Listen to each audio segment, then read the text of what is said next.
Հարգելի գործընկերներ, կարծում եմ կենտրոնական ընտրական հանձնաժողովից որևէ իրավական ակնկալիք ունենալը դա ողջամիտ չէ, դա նույնիսկ միամտություն էլ չէ, չգիտեմ։ Այս կառույցը կարծում եմ իրապես որևէ մի իրավական հենք չի ուզում պահել, ցավում եմ շատ։ Ինչևէ, Դավիթ Ղազենյանի դեպքում երկու միջնորդություններ ներկայացվել, երկուսն էլ բավարարել են, որ տեղեկացնեմ ձեզ, որևէ մի տվյալ չի եղել։ Նման միջնորդություն տևական ժամանակ չէի հանդիպել, շուրջ 12-13 օր բացառապես ազատության մեջ գտնվող անձը, ում վերաբերյալ քրեական վարույթի գրեթե բոլոր տվյալները, արդեն կարող եմ դա էլ պնդել, հանրային հասանելիություն ունեին հենց հակակոռուպցիոն կոմիտեի կողմից հրապարակումը կատարելու միջոցով, բայց կենտրոնական ընտրական հանձնաժողովը գտնում է, որ պետք է բավարարել ազատության սահմանափակման վերաբերյալ միջնորդությունը, արդեն իհարկե դատարանը քննության առարկա կդարձնի այս հարցը։ Այո, երկու միջնորդություններ, քրեական հետապնդում հարուցելուն համաձայնություն տալ, մի հետաքրքիր հանգամանք էլ ասեմ ձեզ։ Խորին արգանքով ցանկացած աշխատանքին, բայց այո, զուտ ուղղակի որ աշխատանքը ընդգծեցիք, դրա համար ուզեցա նշել, մի հետաքրքիր հանգամանք էլ նշեմ, ձեզանից որևէ մեկը կարծես դրանից տեղեկացված չէր, մեղադրանքը վերաբերում է նախապատրաստությանը։ Այո, նախապատրաստություն։ Չգիտեմ, անկեղծորեն չգիտեմ ինչնա, որովհետև մեղադրանքից ընդհանրապես դա հասկանալի չէր, բայց ստացվում է մեղադրանքը նախապատրաստության մասին է, մեղադրանքի բովանդակությունը բացառապես կարելի է համարել քաղաքական նպատակ ունի, բովանդակությունն էլ բացակայում։ Այսինքն ես նման միջնորդություն չէի տեսել։ Ամեն դեպքում գործունեությանս որոշակի փորձը վկայակոչելով կրկին եմ ուզում ասել, ես նման միջնորդություն չէի տեսել, ես չեմ տեսել դեպք, որ անձը հենց քննչականի նախաձեռնությամբ գործի բոլոր հանգամանքները իմանա։ Հիմա լրագրողներից մեկը արդեն վկայակոչում էր գործով առանցքային կարգավիճակ ունեցող անձին։ Դրա մասին գիտեն բոլորը։ Դրա մասին գիտի Ղազենյան, այո, դա է։ Ղազենյան Դավիթը շատ լավ տեղեկացված էր դրա մասին։ Ոչ խոչընդոտել է, ոչ թաքնվել է, ոչ առավել եւս նոր անցանք է կատարել։ Մի կարևոր հանգամանք էլ նշեմ, քանի որ միջնորդությունը ներկայացվել էր հեռավոր 2026 թվականի հունիսի 6-ին, այս միջնորդության մեջ օրինակ վկայակոչվում էր, որ դեռ հունիսի 7-ին ընտրություններ են լինելու։ Շատ կարևոր էր դա, ամեն դեպքում կարծում եմ շատ բարձր իրավաբանության նշաձող է սահմանված, իսկ ԿԸՀ-ն հերթական անգամ նվաճում է իրավաբանության կործանման նոր նշաձողերը։ Իսկ այս միջնորդության շրջանակներում գործի այսպես էությունը քննվեց, օրինակ Դավիթ Ղազենյանի դեմ ցուցմունք տվող ոչ մի տվյալ չկար, նույն Ղազենյան Դավիթի վերաբերյալ էլ ոչ մի տվյալ չկար։ Ես մի առիթով դա ասել եմ, հիմա պատկերացրեք, մենք ձեզանից որևէ մեկի հետ առանձին զանգեմ, հեռախոսակապով զրուցենք ու պատմենք, թե քաղաքացիական պայմանագրից ինչ-որ մի ներկայացուցիչ, ինչ-որ մի գործողություն է անում։ Կասեք հավանականությունը որքան է, որ այդ անձին դրա համար հերիք չի մեղադրանք կառաջադրեն, մի հատ է կալանքի հարց կբարձրացնեն։ 0 է, չէ՞։ Բայց այ Ղազենյան Դավիթի դեպքում ճիշտ հակառակն է։ Անդամների հետ կապված ինչ որոշում կայացվեց։ Ինչպես։ Կախված թե ինչ խոսակցություն է, այդտեղ ասում է Եկեք նույն վարժությունը իրար հետ քիչ հետո անենք, էլի։ Մի հատ այտենց քաղաքացիական պայմանագրի ներկայացուցիչի վերաբերյալ անենք։ Ինչի օրինակ ստացվում է Ղազենյան Դավիթին կյանքում որևէ կերպ չճանաչած մարդը, կարա տենց խոսակցություն ունենա ու դա դառնա հերիք չի մեղադրանքի հիմք, որտեվ իդեպ ես չեմ ասում, ես ասում եմ քրեական վարույթ կարող են նախաձեռնել, կարող են եղանակի վատ լինելու առթիվ էլ քրեական վարույթ նախաձեռնեն, որտեվ պայմանականորեն մեկը միջամտել է եղանակին։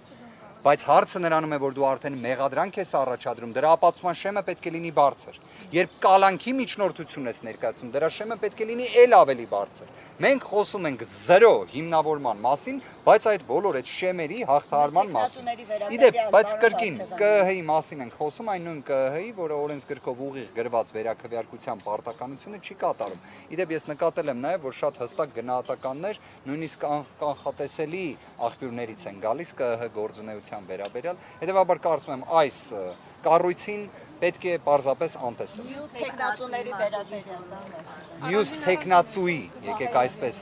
ընդգծեմ, Աշոտ Եղիազարյանի վերաբերյալ այն հետաձգվեց կլինի երեկոյան, այդտեղ էլ որոշ տարօրինակ հանգամանքներ կային, իրադարձություններ կային, օրինակ ես տեղեկացա ուղղակի, որ փաստաբանին թույլ չէին տալիս քրեական վարույթի շրջանակներում ներկայացված այս միջնորդությանը կից նյութերին ծանոթանալ։ Ասում էին չեք կարող ծանոթանալ։ Չիմացանք։ Պարոն Վարդևանյան, թեև ուղիղ չի առնչվում այս գործին, բայց համատեքստին է առնչվում, այսօր կառավարությունը հաղորդագրություն է տարածել Ստոկհոլմի արբիտրաժային տրիբունալի որոշման վերաբերյալ հունիսի 16-ի, ասել է, որ Հայաստանի միջնորդությունը արբիտրաժային գործով բավարարվել է վարույթի երկատման մասով, ինչ տեղեկություն ունեք, ինչի մասին է խոսքը։ Առաջին անգամ եմ լսում, ես կարծեցի ուղղակի հերթական անգամ հայտարարել են, որ Ստոկհոլմի արբիտրաժի որոշումը օրինակ չեն կատարում։ Միգուցե վերստին դա են ուզում արձանագրել, դա էլ գիտենք։ Դրա բացասական հետևանքներն էլ ի վերջո վաղ թե ուշ տեսնելու ենք, ցավով եմ դա ասում։ Երևի թե այսքանը։ Այդ վարույթով մեկը հարցաքննվել է։ Անկեղծորեն որքանով որ պատկերացնում եմ, դա անհնար է, որ չլինեն հարցաքննված անձինք։ Դրա շրջանակներում կան նաև ինտենսիվ խափանման միջոց կիրառված անձինք, բայց ոչ կալանքի տեսքով, կարծես մեկ անձի նկատմամբ միգուցե, բայց մնացյալ հանգամանքները եկեք շատ չբացահայտեմ, ուղղակի եւս մեկ անգամ արձանագրեմ, որ Ղազինյան Դավիթի վերաբերյալ որևէ տվյալ չկա։ Հիմա հաջորդի քայլերը պատրաստվում է իրավապահ մարմինները պատրաստվում են դիմել դատարան դուք։ Ես համոզված եմ, որ հենց այս պահին էլ հիմա Ղազինյան Դավիթին երևի ձերբակալելու որոշում պետք է կայացվելուց լինի, կալանքի ներկայացնելու նպատակով մի գաղտնիք էլ բացահայտեմ, Ղազինյան Դավիթը դուրս էր եկել կենտրոնական ընտրական անձնաժողովի նիստի ընթացքում հենց դիրքորոշումը շատ հստակ ներկայացրել, իդեպ ձեր հարցերի վերաբերյալ դուք կխնդրեմ հնարավորության դեպքում միանայիք մեր դիրքորոշմանը, որ դռնբացության կարգով քննվեր այս նիստը։ Մենք քանիցս դա խնդրեցինք։ Դե ախր ճիշտ հասկացեք, իրենք էլ են մարդ ԿՀ անդամները եւ իրենք էլ են գիտակցում իրենց կողմից իրավաբանության ոչնչացումը, հնարավոր է հենց դրա համար էլ իրենց ավելի հարմար են զգում դռնփակության կարգով։ Ես ասեմ մեր կարծիքը այս դռնփակության կարգով քննությունը վարչարարության եւ վարչական վարույթի հիմունքների մասին օրենքի տրամաբանությամբ պետք է առաջնային նշանակություն տար հենց անձին, որտեղ հենց ինքը Դավիթը Ղազինյան եկավ եւ ներկայացրեց դիրքորոշում, որ ցանկանում է այն քննվի դռնբաց։ Այդ պարագայում ինչ շահ է հետապնդվում դռնփակության կարգով։ Դուք կարծում եք մեզ թույլ կտային, պարոն Վարդևանյան, այս դեպքում դուք կարծում եք մեզ թույլ կտային, որ մենք մասնակցեինք, հա։ Եթե դռնբացության կարգով, որովհետև ես հասկանում եմ, որ ձեր հարցադրումների մեջ որոշակի տարակուսանքի տարեր կային կամ առնվազն որոշակի փորձ վստահության կանխավարկածով դիտարկել իրավապահների գործունեությունը, բայց վստահ եղեք իրավաբանություն չկա, ցավով եմ ասում։ Առանց տարակուսանքի երկու հարց։ Նախ ԿՀ բոլոր անդամներն են միաբերան նույն որոշումները դիրքորոշումը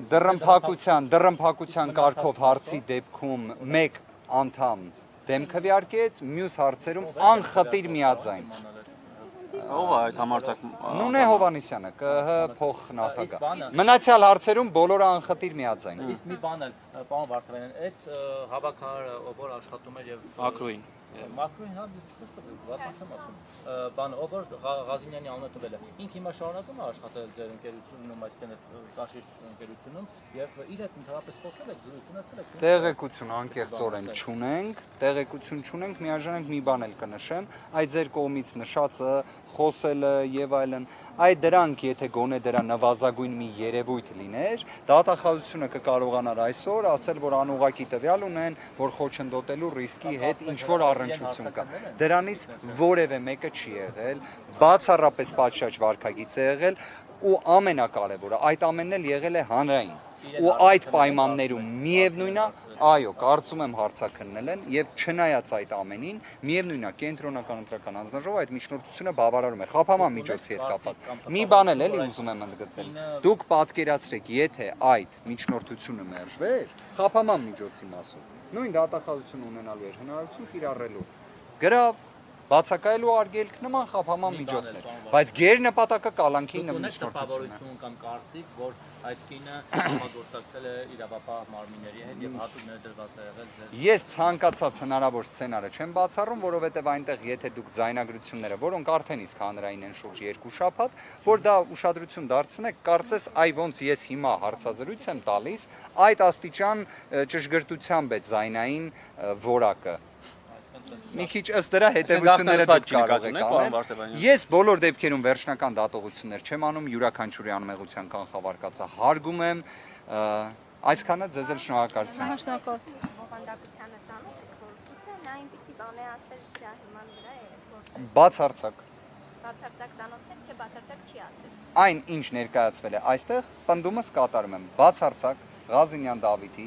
հիշեցման կարգով նախապատրաստության վերաբերյալ որևէ մի առնչությունը հաստատող տվյալ չի եղել։ Ես ուղղակի դռնփակ կարգով քննվող նիստի մանրամասներ չներկայացնեմ, բայց ամեն դեպքում հավատացած եղեք այս իմ դիրքորոշումը, որ ներկայացնում եմ, առավել քան համոզիչ է եղել։ Այլ հարց, որ դրա վերաբերյալ վերջում գնահատականը ԿԸՀ-ի հիշեցման կարգով դե իրենք սևը սպիտակով գրված վերաքվեարկության պարտականությունը չեն ապահովել, էլ ինչի մասին ենք խոսում։